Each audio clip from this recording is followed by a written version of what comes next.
Stand clear of the closing doors, please.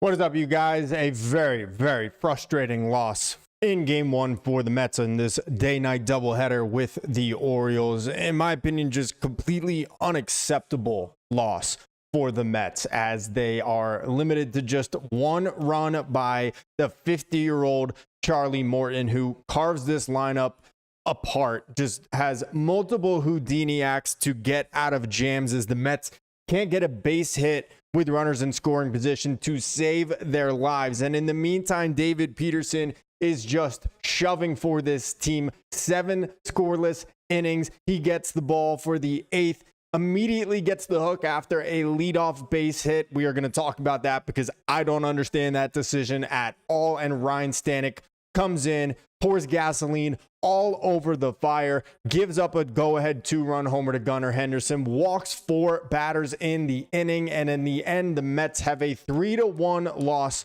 on their hands to show for what should have been a very easy win for the team, given the amount of opportunities that they had in this game at the plate, given the performance that they got from their starting pitcher in David Peterson on the mound. And honestly, this one feels as bad as Tuesday night's win felt good. The Mets stole one on Tuesday night, obviously a bit more dramatic, a 4-run comeback in the 8th inning. But then to blow this game when they had so many opportunities at the plate, when you had David Peterson cruising through 7 and into the 8th inning, I am very, very frustrated with this loss. Guys, what's up? I'm Tony Metro. If you guys are new to the channel, be sure to subscribe. Daily Mets content, post-game recap after every single Mets game. You can follow me on all my other platforms as well. TikTok, Instagram, and Twitter. Links to all of those are in the bio down below. Guys, this sucks. This game absolutely sucked. It seems like the Mets didn't set their alarm clocks or something and arrived to the ballpark 10 minutes before first pitch, because this game was brutal.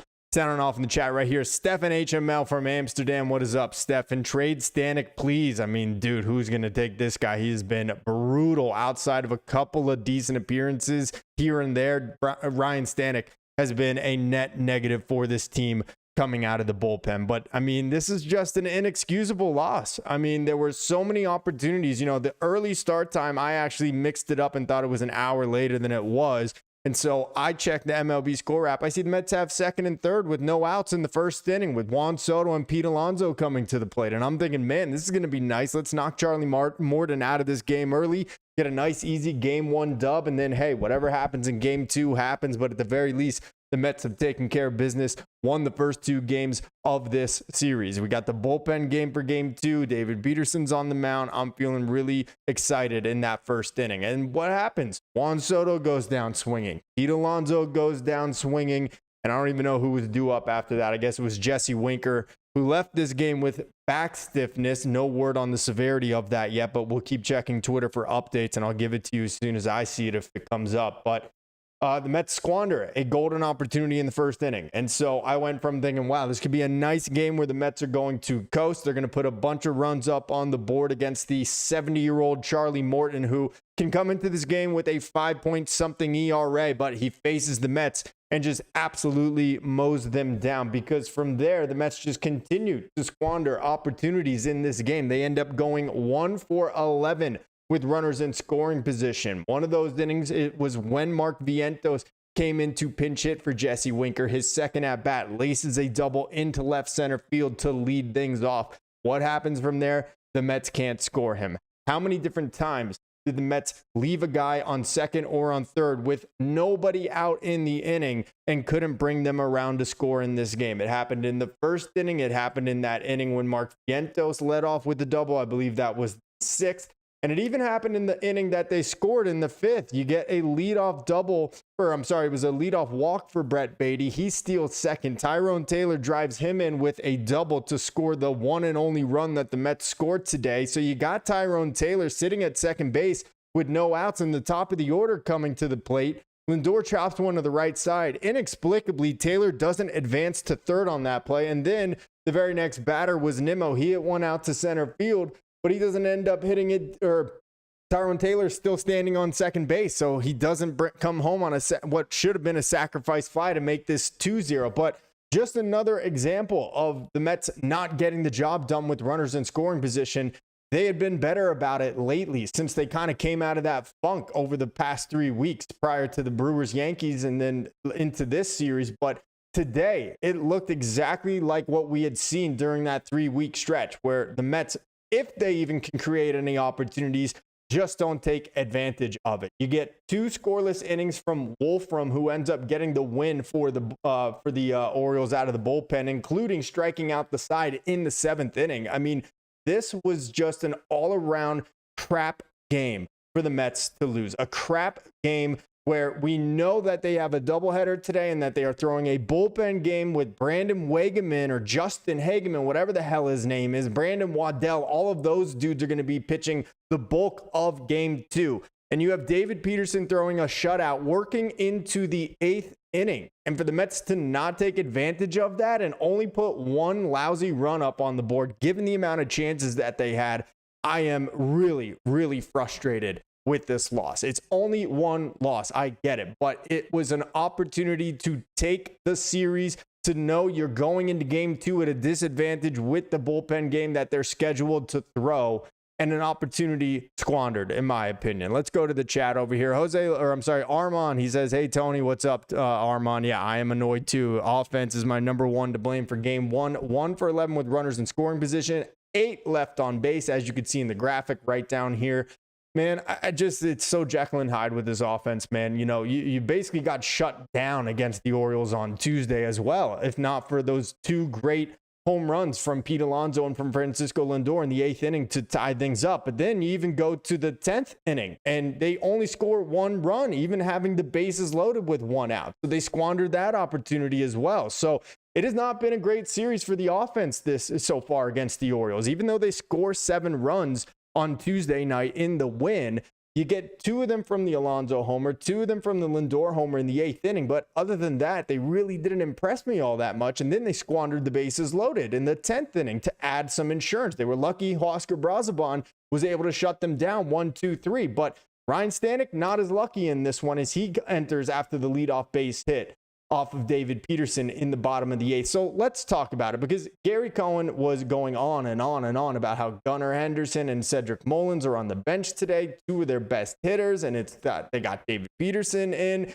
and we knew that they were looming large this entire game. So David Peterson, 7 innings, 4 hits, hasn't given up a run, hasn't walked a batter, 6 strikeouts. He's at something 85 pitches or so, 86 pitches through 7 innings. They give him the ball to go back out for the 8th.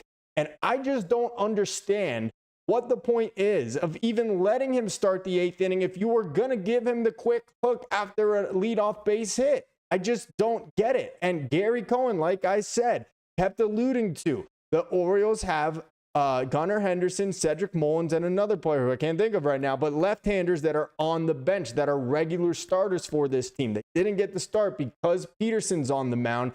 How is Mendy not expecting that the first opportunity that the Orioles manager gets to bring them in this game, he's going to do it? They bring Ryan Stanek in, the righty. Immediately, Gunnar Henderson comes in to pinch hit. Second pitch of Stanek's day. And it is an absolute, no doubt, bomb to right field. And the game's over at that point. I mean, they end up scoring another run because Stanek walks 4 freaking guys in that inning. They only cash in 1 more, but even at 2-1, it felt like it was over. 3-1 felt like an impossible task the way this Mets offense was going. But I don't understand why Carlos Mendoza would even bother sending David Peterson out for the 8th if he was going to get that quick of a hook immediately after a leadoff single. I would have let Peterson continue pitching. He was only at 90 pitches. He had thrown about 60 strikes in this game. So 2/3 of his pitches he was throwing in the zone. He looked like he had full command of this game. And Peterson obviously can go and throw a complete game. We saw him do it against the Nationals. Obviously, a little more talented of a lineup here, but this is exactly what happened against Atlanta in the opening game of that series, where Peterson went back out for the 8th. They had a 4-1 lead. 2 runners got aboard in that game, and then there was no good plan following Peterson. You had Stanek warm, so I'll give Mendoza credit for that, but I just don't understand why there was no confidence in letting Peterson at least go one more batter. We're talking a sinker ball pitcher here who could easily have just induced a ground ball double play and erased the leadoff base hit in the 8th inning. Instead, you go to Stanek. It opens Pandora's box for the Orioles. They bring up their best hitter on the team to pinch hit, and boom, ball game over. So I do not like the call there from Carlos Mendoza. I actually will call it a brain dead decision from Carlos Mendoza to pull David Peterson after the leadoff base hit in the 8th inning. It just doesn't make sense to me. In fact, we are going to hear from Mendy right now, hear what he had to say on the decision, because I'm sorry, but to me, it just doesn't make any sense. Jose Lopez agrees. He says this loss is on Jackass Mendoza, screwing Peterson's performance. Had to bring in another left-handed reliever for Peterson. I mean, I wouldn't have even brought in a left-handed reliever because it would have had to have been Brandon Waddell, who we know the Mets are going to need in game 2 of this bullpen game. Game 2 of the doubleheader, where they're going to be throwing a bullpen game. So honestly, I would have stuck with David Peterson. The guy is like absolutely dominating him for whatever reason after a leadoff base hit. That's it. Sorry, you're done. That's the end of the line. He was only at 90 pitches. I mean, what are we doing here? Let the guy try and get an out. Let the guy at least show me that he's done. It was a base hit down the left field line. Wasn't even hit that hard. So I just don't understand it. But let's go over here to Mendy and see what he had to say. Again, I just think a horrible decision on his part, and it does end up costing the Mets the game. Guys, before I play this, be sure to leave this video a like. Really appreciate it. Goes a long way toward helping the channel. But here is Carlos Mendoza on his decision to pull David Peterson in the 8th for Stanek. Not to belabor the issue, but with the All-Star break coming up, why was it better to batter for Peterson as early as the 7th there? I mean, you're already in the 8th inning, 90 pitches. So, he did his part. I mean, we can sit here and talk about it all we want. At the end of the day, we didn't execute offensively. So, not to belabor the no, I agree with that. We didn't execute offensively 100%. The offense totally spit the bid. 1 for 11 with runners in scoring position. 8 men left on base. Blow huge opportunity after huge opportunity from wire to wire beginning in the very first inning of this game. But that's where the game was at that time. It was 1-0. You had to believe the Mets are probably not going to score another run again unless they could scratch one out in the 9th inning for some insurance, if you even get it there, or still at 1-0. And basically, you threw the game. You gave the ball to Stanek, but he says you're already in the 8th inning, 90 pitches. He did his part. Okay, well, then why did you even send David Peterson out there for the 8th inning? Why didn't you bring in a left-handed reliever? I guess it would have had to been Brandon Waddell. Like, why even bother letting Peterson go out for the 8th if you're just going to pull him immediately after a leadoff base hit? And to go to Stanek, who has been as inconsistent as anybody in this bullpen. It's either days like today or last Sunday against the Yankees, Saturday, where he walked 4 batters in that outing as well, or he's been dominant, but it's really no in between. And lately he's been bad. I just don't understand the decision at all. I don't. And again, I agree with Mendy. The offense really is the main culprit for this game. It's unfortunate to put the pitching staff in a position where literally one mistake and you're going to lose the game. But that's the situation they were in. And I just don't like the answer here where he says you're already in the 8th, 90 pitches. He did his part. Okay, if you believe that, then why even send him out for the 8th? I hate the way that Carlos Mendoza managed the 8th inning of this game. Let's go over to the chat. We got a lot of people popping off. What's up, guys? Appreciate you all being in here. Whoa, I got a lot to catch up on. Stefan, who's pitching tonight? It's a bullpen game. Armand says, per Mike Puma, Winker headed back to New York for an MRI. Great. Okay, so Jesse Winker is going for an MRI. He is officially unavailable now for the rest of this road trip that they are on through the All-Star break. Don't know what the plan is there, but that is, of course, not good news. So Jesse Winker left the game with back stiffness after he popped out in the first inning and was removed from the game his next turn at bat for Mark Vientos. So Jesse Winker, it was nice to have you for those 2 games, or I guess game and 1 at bat, and he is immediately probably going to go back to the injured list. Great. So the job for David Stearns has just gotten bigger at the trade deadline. Let's see. Jose Lopez Moya, this is the second lousy outing by Stanek. Yep, second in a row, going back to Saturday. Saturday against the Yankees. Armand Taylor was on second. Nimmo struck out. Then Lindor flew out. Yes, correct. Lindor flied out. I'm sorry. So I mixed it all up. Absol panic with Stanek. What a shame. I feel sorry for Peterson. He pitched a great game. And that's my point. He was only at 90 pitches. If you trust him enough to go out and start the 8th inning, why wouldn't you trust him enough to continue pitching out of the 8th inning, or at least one more batter? Yeah, he gives up a leadoff base hit. It's not like it was a rocket off the wall. It was a base hit down the left field line. Okay, David Peterson is a sinker ball pitcher. Let him throw a good one, get a double play, and all of a sudden, maybe you have 2 outs in the 8th inning. This is exactly what they did with Clay Holmes just the other day against Milwaukee in game 1 of that doubleheader, where they brought Reed Garrett in and he ends up giving up a grand slam. So I just don't understand. I don't feel like Carlos Mendoza learned his lesson from that one. This is almost a carbon copy replay of what happened in that game. D-Rails, what's up, man? Tony, what's up? Do you see what I say about Mendoza? He's horrible. I mean, honestly, lately, haven't liked the bullpen management. And I've always said part of it is because, look, he just doesn't have the talent in the bullpen right now, especially because of all of the injuries. And part of that is on David Stearns. But you have to just know this is what you have at your dispense. This is what you have available to you. And Stanek has not been getting the job done. You have to know Gunnar Henderson is looming on the bench. So is Cedric Mullins. Both lefties sitting in this game because Peterson is on the bump. So if you're going to send him back out for the 8th inning, then ride it out with David Peterson, or start the 8th inning with another lefty, or even honestly, I'm fine with starting Stanek in the 8th inning, but don't pull him with a runner aboard, hand the ball off to Stanek, and then be like, oh, by the way, here's the former rookie of the year, total freaking superstar Gunnar Henderson, even though he's having a down year, because guess what happens? Exactly what we just saw. Getting taken deep to right, and the game is over. Yeah, D-Rails, it's annoying, man. I got to say, lately I have been questioning a lot of the decisions from Carlos Mendoza as far as managing this bullpen. Ben Early says Peterson getting the DeGrom treatment from the Mets offense, 100%.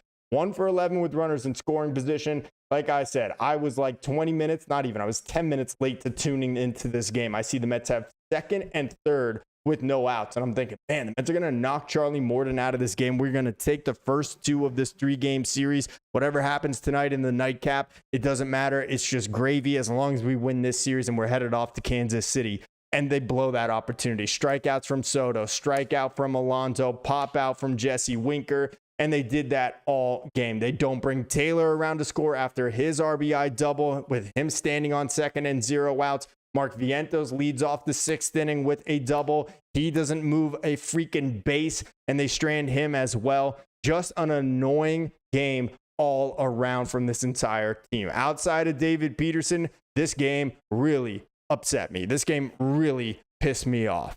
Michael Sklo says Mendoza said Peterson was batter to batter in the 7th as well. Okay, so I don't really understand why he said they were batter to batter, or Peterson was batter to batter. We know that Brazabon was already getting warmed in the 6th inning just in case, which, like, hey, I'm always about having a backup plan. I'm good with having somebody ready and available to come in if things go off the rails. But I just don't understand, why is Peterson hurt? Are they trying to conserve his arm? I can understand that to a degree, but it's also a 1-0 game. And if you're going to throw him for the 8th, then just let him continue going. He was only at 90 freaking pitches. He hasn't walked a guy this game. Let's hear what Mendy had to say about that batter to batter thing. Thanks for bringing that to my attention, Michael. Here's Mendy on that. Carlos, can you just take us through what went into the decision to take Peterson out after 90 pitches there? Yeah, look, I mean, since the 7th inning, he was going batter to batter, especially with all the righties that were there. Once, he got through the 7th with the lefty leading off, I knew, again, he was going to be batter to batter.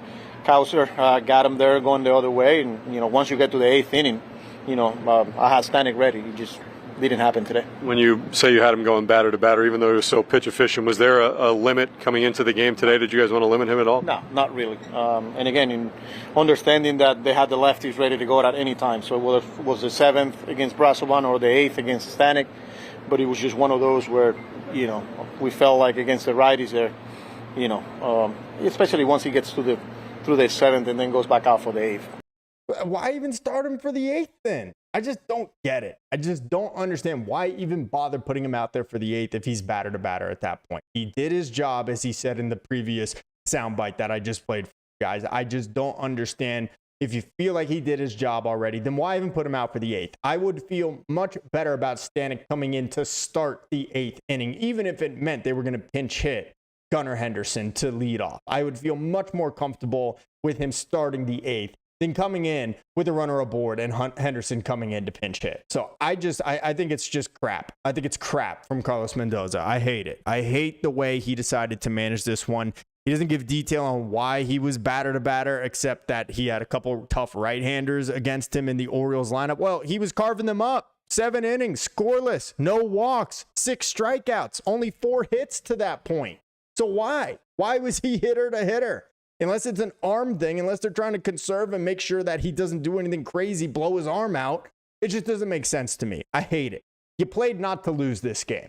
You didn't play to win this game. You had it right in front of you. You could have seized the series, taken the first 2, walked into tonight. That could be a disaster with this bullpen game of slop arms that we're about to throw. And instead, you coughed it up. You gave it to the Orioles. And who knows what's going to happen in game 2. My hopes are not high with the guys that we're going to end up throwing. Let's see. Michael Sklo, we need 2 relievers 100%. I've been saying it. They're going to depend on Brooks Raley being one of those relievers as an acquisition at the deadline. He's been pitching really well so far in his minor league rehab assignment. So, I mean, that's good to see. I hope it's true and it's not just fool's gold happening down in the minors for a guy that's coming off of Tommy John surgery. But they definitely need one other guy as well. But I do believe that's the Mets' plan, is to have Brooks Raley be one of those quote-unquote additions and then also go out and get a right-hander as well. Could be the guy we just got shut down by in the 9th inning, Felix Bautista. But the Orioles stack another win here, so who knows? Maybe they won't be selling like we were hoping they would be. RM1042, what's up? That was Peterson's game to win or lose in the 8th, but no, here comes Mendoza, who has a fetish of putting in lesser pitchers. Yeah, I just... Look, he doesn't have much else at his disposal. I guess he could have went to Brazoban or something there. I mean, like, what else is he supposed to do? So in that regard, I don't give the full blame on Mendy. It's like Ryan Stanek or who else? Who else would they have gone to? I guess Brazoban. I guess he could have went to Reed Garrett as well. I mean, I don't even think Garrett pitched. No, he did pitch on Tuesday. He got out of a bases loaded jam. So you could have went to Garrett or Brazoban instead of Stanek. But you know what? Stanek was supposed to be one of the setup guys leading into this season, and he just hasn't been getting the job done. So it's annoying. It's a super annoying loss, all-around loss from everybody not named David Peterson, if you ask me, or Tyrone Taylor, who it looked like it was going to be the Tyrone Taylor game. I was getting this video made. I was getting the stream set up. I was making the thumbnail, and it was about to be Tyrone Taylor's face on here, who has the only RBI hit in this game. He throws a runner out back in, I think it was the 3rd or 4th inning to keep him from advancing to 3rd. And the Mets just blow it in the end. So sound off in the chat, guys. How you feeling? Who do you blame most for this loss? Me personally, I'm blaming it on Mendy. I mean, you could obviously give it to Stanek as well, but I mean, Mendy, I think, completely mismanaged the bullpen in this game. Completely mismanaged it. Either could have went to Stanek to start the 8th or given more leash to David Peterson there, and instead it turns into a 3-1 loss. A game the Mets were leading 1-0, but blew so many opportunities at the plate, so many chances with runners in scoring position. The top of the lineup not getting the job done. Couple bad at-bats from Pete Alonso, couple bad at-bats from Juan Soto. Very, very frustrating loss for the Mets. Michael Sklo says, Vientos looked more comfortable today. Well, yeah, no, it was good to see that first at-bat where he pinch hit for Winker, hit it to the wall in left field. I think he got it a little in on the label or off the end of the bat. I didn't see the replay. And then he has that double into left center field as well off of Charlie Morton. So, yeah, I mean, good to see from Mark Vientos, obviously. We'll see if he can actually start putting it together now for like more than just one single game. But definitely happy to see him hit the ball a little bit there.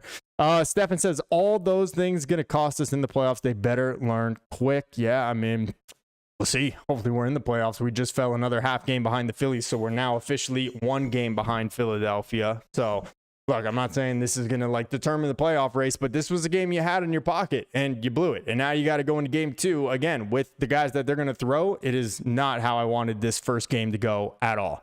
Let's see. Red Bear Fox, what's up, man? In the chat, when the offense scores 1 run, it makes the Peterson decision in the 8th inning more difficult. This game's 90% on the offense. It's absurd to place this so much on Mendoza. All right, that's fair. And I hear you. But at the same time, I just feel like the better choice would have been to either not let Peterson begin the 8th inning, considering he was batter to batter going back to the 7th inning, or have him go a little bit further into the 8th after giving up, a measly single. Only the 5th hit off of him this game. One of them was a blue pit. The other 2 were kind of like just right between guys on the infield. It's not like they hit any, rockets off of him today. They didn't have a single extra base hit up until that home run from Henderson. So and that wasn't even off Peterson. So they didn't have a single extra base hit off of David Peterson today. So I just don't understand the decision on it. I mean, it's not like they were lacing the ball off of him. They had one line drive that looked like it was going to get down. Brandon Nimmo made the nice sliding catch on with a runner on third. But other than that, Peterson was cruising it in this game. But you are right, Red Bear Fox. The offense obviously did not get the job done at all when you go 1 for 11 with runners in scoring position. Way more reminiscent of what we were seeing during that really bad slog of baseball that we were watching. Michael Sklo, bad base running by Taylor, cost us a run as well. I couldn't believe after Lindor chopped that ball to the right side of the mound that Taylor was not standing on third by the end of that play. I mean, it was a 2-hopper that old man Charlie Morton needs to get his ass off the mound to go field. You easily should be standing on second, fourth, or on third on that play. And it ends up costing the Mets because Nimmo hits the fly ball to left center, or whoever it was, to left center, and it would have scored him on a sacrifice fly. Instead, the Mets strand Taylor. Just piss poor execution from the Mets lineup from top to bottom. Just an ugly freaking day.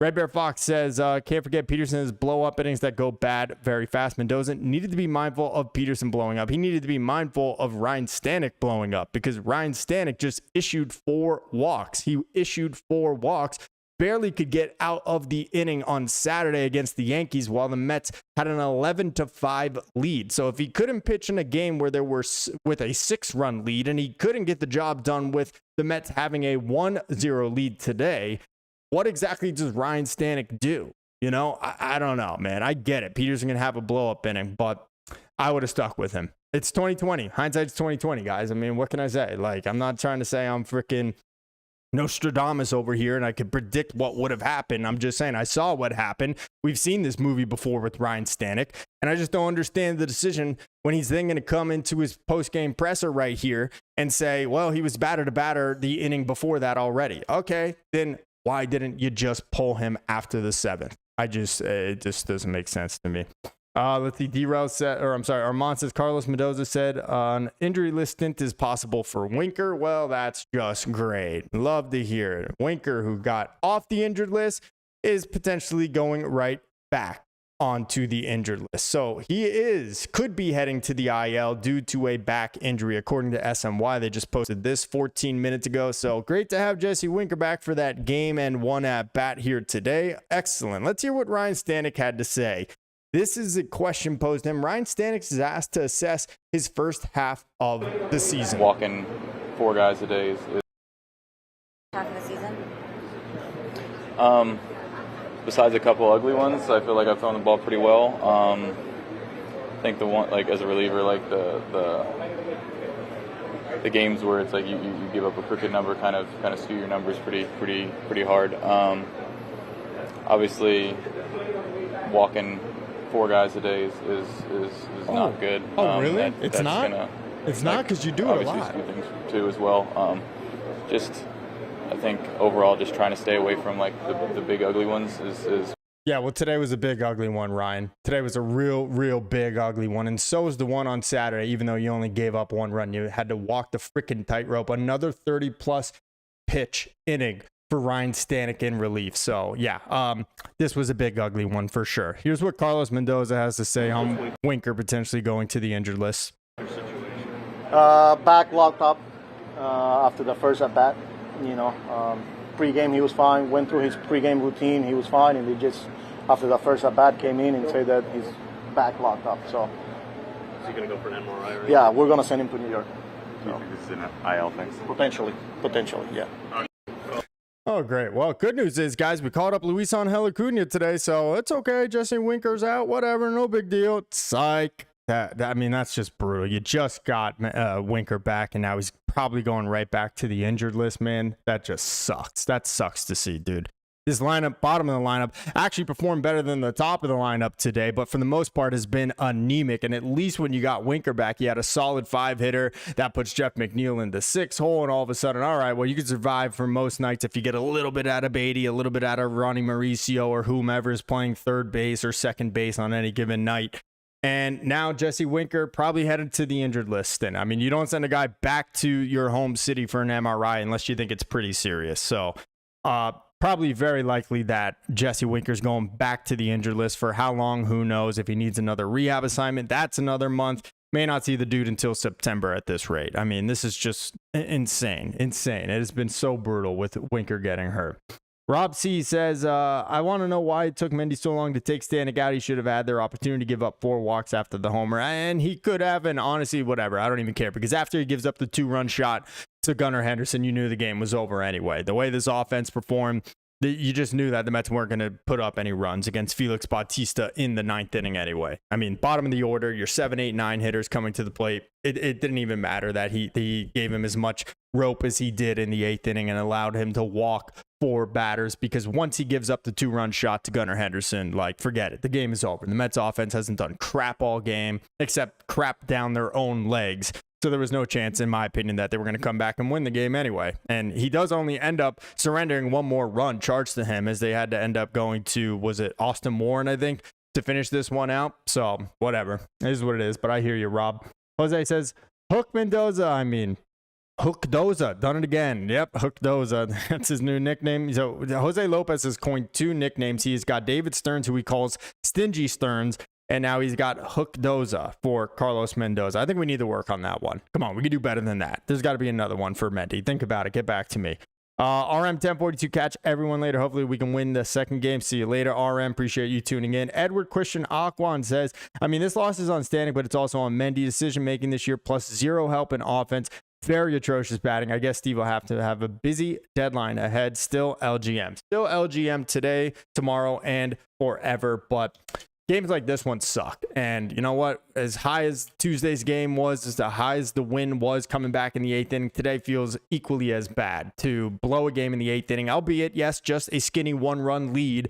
You got Peterson shoving. You know that you have the bullpen game coming up with a bunch of no-name dudes that were working at Costco last week. Like, this was one you had to have. And I am giving a lot of heat to Carlos Mendoza, but it is an all-around loss on everybody, with the exception of David Peterson. Peterson pitched his guts out in this one. Mendy makes the decision to go to Stanek. It blows up, but the offense did jack shit. 1, 2, 3 in the order were atrocious. Lindor had 2 hits in this game, but had opportunities later as well. Couldn't drive in Tyrone Taylor on that one. Taylor doesn't advance despite having his RBI hit in this game. Pete Alonso strikes out with runners on 2nd and 3rd in the 1st inning. Juan Soto strikes out with runners on 2nd and 3rd and no outs in the 1st inning. Just an all-around lousy freaking game from the Mets. And I'm a little scared now of game 2, man. I don't want to get swept in a doubleheader, fall even further behind the Phillies. I don't know if they're even playing today. Let me take a look. I know they won yesterday, so they should be off here today. But let's double check and make sure. I don't think they played today, but they are now officially 1 game ahead of the Mets because they won yesterday. They throttled the Giants 13-0.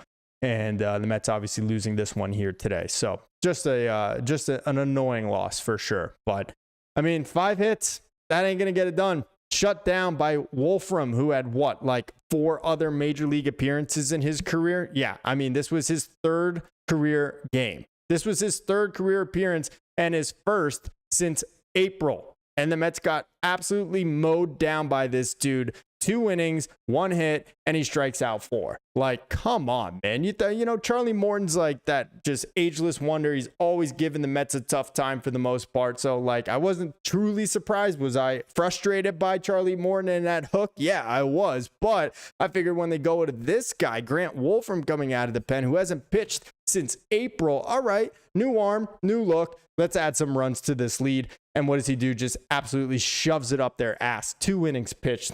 4 Ks, just brutal. Strikes out the side in one of those innings. I hate it. I hate it. Let's go to the chat. Let's see. Red Bear Fox. Winker and Marte injury now means Vientos may be safe as the DH for this team. I mean, the Mets have no other choice. It's got to be. And don't be surprised, by the way, guys, if we get a visit from our old buddy, Jared Young. Oh, boy, guys, Jared Young coming back to the team. He's going to save the Mets. Jared Young is back. I wouldn't be surprised at all.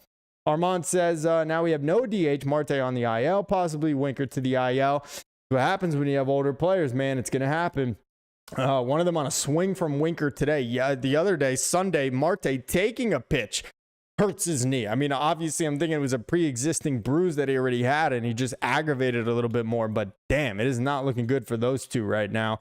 Let's see. Red Bear Fox. Stanek needed to face 3 hitters. He had to hit. He had to face 2 more guys after the home run. Right. So he had no choice but to have to face. So gives up the leadoff home run, gives up a walk, gets an out, gives up another walk. So I mean, look, yeah, you could pull him earlier, but at the end of the day, it didn't matter because the Mets lost by 2 anyway. So, I mean, they only scored 1 run. You know, the offense didn't do anything. They went limp.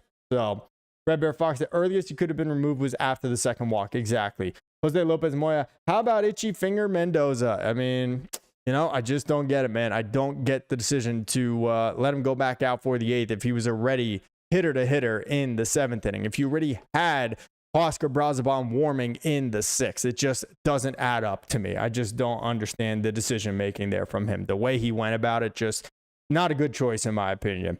Let's see. Joe says, had to win consistently when you're getting nothing. Hard to win consistently when you're getting nothing from the DH spot. Yeah, I mean, you know, when you have 2 of them go on the injured list, like it's looking is going to be the case for the Mets with Winker leaving the game with back tightness, now heading to New York for an MRI. Yeah, it sucks, man. It sucks. And obviously, Mark Vientos has not lived up to his 2024 season at all, and that has been a big part of why the DH spot has been so anemic this season. But injuries also with Jesse Winker missing 55-something games this year. Now Marte is on the injured list, and he was off to a slow start here in 2025. So, yeah, man, you're not wrong about it at all. But Jose Lopez Moya, the Mets players are fragile Barbie dolls. I'm not going to go that far, but this is a very frustrating loss for sure. Guys, how you feeling? Sound off in the chat. Let's talk about it. I'm going to probably only go another 10 minutes or so, and then I will be back with another post-game recap after Game 2 of this series. Hopefully, the Mets can salvage a split of this doubleheader. I really do not want to lose this series. That would be incredibly frustrating when they had this 1-0 lead today with the way David Peterson pitched. And then they got to go to Kansas City, and they're going to be facing a hot Royals team. Let's actually take a look really quick at tonight's pitching matchup for the Mets and for the Orioles. I believe that it is Tomoyaki Sugano for the Orioles, and we know the Mets are going to be throwing a wonderful bullpen game with that slop of pitchers that they have to offer right now. So first pitch is at 5:05.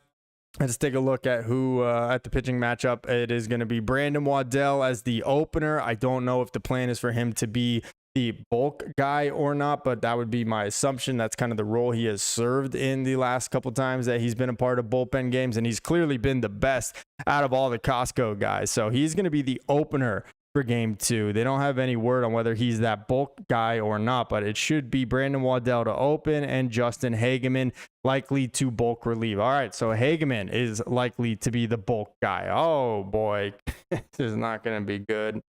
This is not good, guys. I think we are staring down the barrel of getting swept in this doubleheader today, and that is incredibly frustrating based on how Game 1 went. But Brandon Waddell, and then handing the baton over to Justin Hageman, who was the bulk guy and opener for them against the Yankees on 4th of July last Friday. He gave up back-to-back homers to lead that game off, so hopefully a little bit of a better showing here today from Hageman, but we will see. Let's see. Jose Lopez Moya. No, I'm sorry. Stefan says I'm 5 minutes behind in the stream, so I can't react on actual things. I don't know why you're so far behind, Stefan. I don't think other people are having that problem, but you are all the way out like 5,000 miles away or something like that. But meanwhile, the Mets are taking on Tomoyaki Sugano. Sugano is 35, 4.44 ERA in 17 starts this year. I mean, he's been bad lately. So you want to right the wrong? You want to fix what went wrong here in Game 1? Go out and blast this dude. Go out and absolutely hammer Sugano for 6 runs in the first 3 innings, okay? Make this an easy laugher of a freaking game, and I'll feel a lot better because you're going to need a lot of runs with the arms that the Mets are going to be throwing this game because God forbid the Mets call up Nolan McLean, who has struck out 20 batters in his past 11 innings. No, can't do that. Can't call up one of the most highly regarded prospects in the Mets farm system. Number 3, according to MLB.com. God forbid the Mets let him come up and make his MLB debut. So instead, we're going with Brandon Waddell and Justin Hageman, and you are going to need to score runs. So you want to right the wrong from today's brutal Game 1 loss. The offense, wake up, go out, score a bunch of runs, because you really blew it in this first game here today. 1 for 11 runners in scoring position, 8 men left on base. Who knows what the lineup is going to look like for this team in Game 2. It's a right-hander, but obviously the DH situation now is not ideal. You're going to probably have Mark Vientos starting in Game 2. I mean, you probably would have regardless, but no Jesse Winker, of course, heading back to New York for the MRI after leaving today's game with back tightness. So, guys, I'm going to wrap it up here. It is an incredibly annoying loss in Game 1. I really was thinking the Mets were going to run away with it when they get 2 on in scoring position in the first inning with no outs and the heart of the order up, but they don't get the job done. Strikeouts from Pete, strikeout from Soto, and a pop out from Winker, and then the Mets just continued to play that same terrible movie over and over and over again throughout this game, continuously squandering opportunities, and it really sucks. They looked a gift horse in the mouth, chance to take the first 2 games of this series, and especially knowing that they have this bullpen game coming up in Game 2. So it's very, very frustrating loss to me. But guys, be sure to leave this video a like. Really appreciate it. It goes a long way toward helping out the channel. So be sure to do that before you leave, and definitely subscribe if you are not already. We will have another post-game recap after Game 2 of the doubleheader today. The Mets looking to take the rubber game of this 3-game set with the Orioles before heading out to Kansas City for the final series before the end of the first half. So really appreciate all you guys tuning in. Thank you to Red Bear Fox. Thank you to Stefan, to Joe, to Jose Lopez Moya. Thank you to Elvis Solano. Thank you to RM1042. Thank you to Armand. Thank you to Ben Early, to D Rels. Thank you to Michael Sklo. Thank you to Stefan HML. Thank you to Robert Lupinacci. I didn't catch you there. Fire the hitting coaches, he said. Yeah, not a bad idea. Mark Rapacuccio. Oh my God, I'm Italian, but that is a tough one to say. Rapacuiola. Yeah, that's probably it. Bring back Bobby Valentine, he says. Okay, I'm with it. No. Thank you to Michael Sklo, I already got you. I think that's everybody that commented in the chat. And thank you to everyone else that was just watching along and did not comment. Again, another post-game recap after Game 2 of the doubleheader later this evening. Be sure to subscribe. Be sure to leave this video a like. Appreciate you all. Mets drop a really frustrating one in Game 1 by a final of 3-1. But until later, guys, I am Tony Metro. Stay true to the orange and blue.